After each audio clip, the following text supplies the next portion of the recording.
Maniké de John asali ba réclamation na ye à propos Karine Mokonzi ba port na ye pona concert ya héritier ou euté kobetama et en plus c'est ba propos par rapport ya Edi Badia Tato Landanan.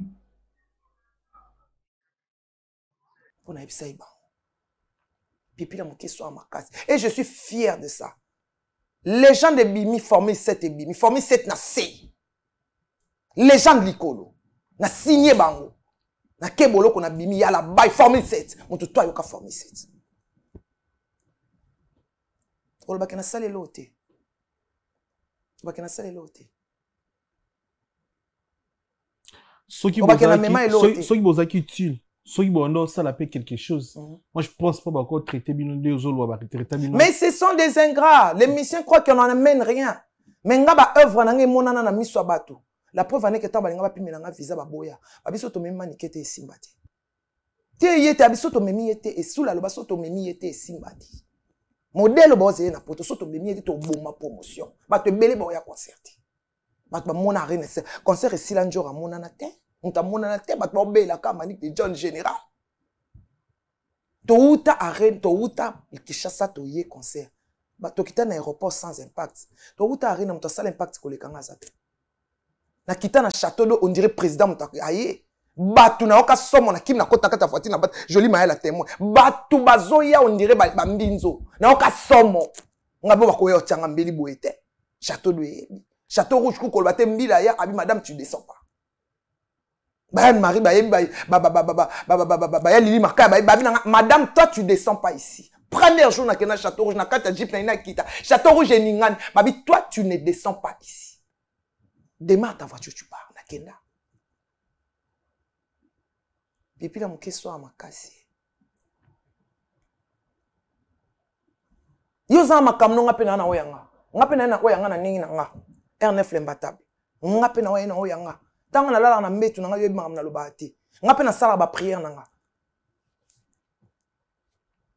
na kena na bino soutenir héritier ofele faut na l'accès potentiel na saka déterminé faut na l'accès bango que non na kotanga na don ezaka makasi ke kotanga efasiki héritier ne m'a jamais demandé de venir lui soutenir non la preuve en est que ça la sortie médiatique na za besoin ba journaliste ma finga te batons soit betanga masasi. Nabenga et moi je t'ai rien demandé. O kangam non nangati. Na yebelo non sala. Chemin de la gloire. Tout le monde a lâché héritier, même les Karine Mokonzi. Ouais, wana maniké ba réclamation à maniké tellement vidéo ça moi moulai mingi to 4 mois parti et to continuer vraiment ko to lobele lango kaka na interpréter les bino peut-être o ya lobaki na moi analyse mketo sala manika abi abunda bitumba ya makasi na ex victime abunda bitumba epa ya fali ipupa na niveau moko ya kosakana te ye mutu alamusa bato nyonso tu oyo bazala na domaine to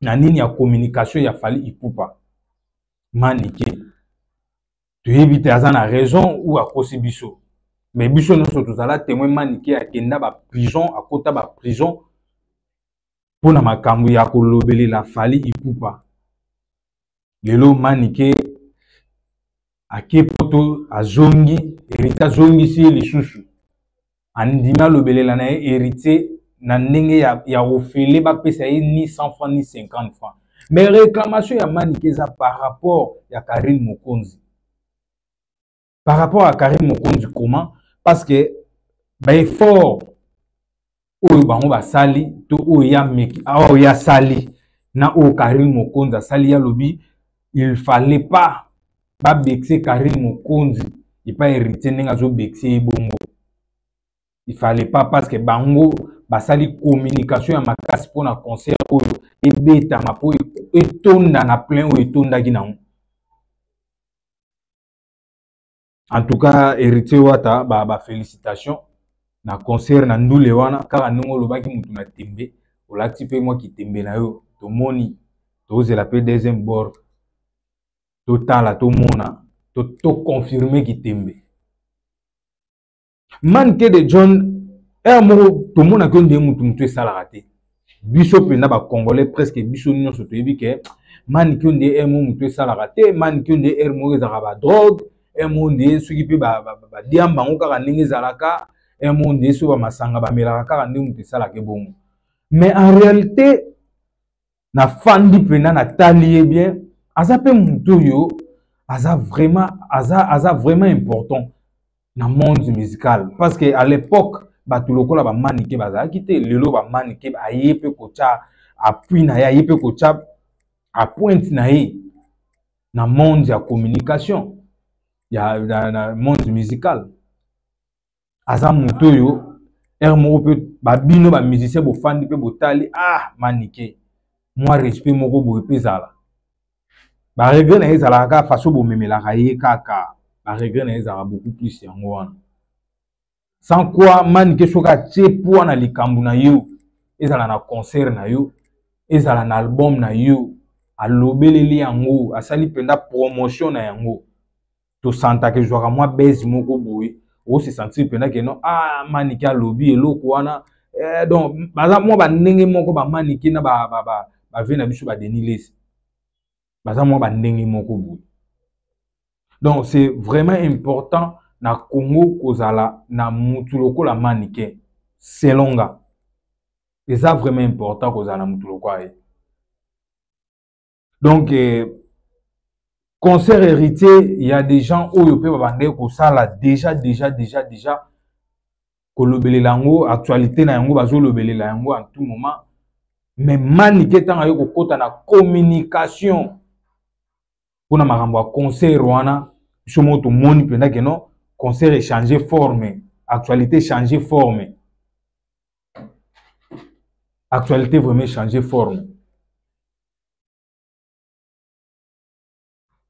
dossier za mulai tokolobelela makambo etali mwinda o wera nsona yiko pesa héritier wana en tout cas tokolobelela ngo vraiment mbala sima pona lelo to telemeli nano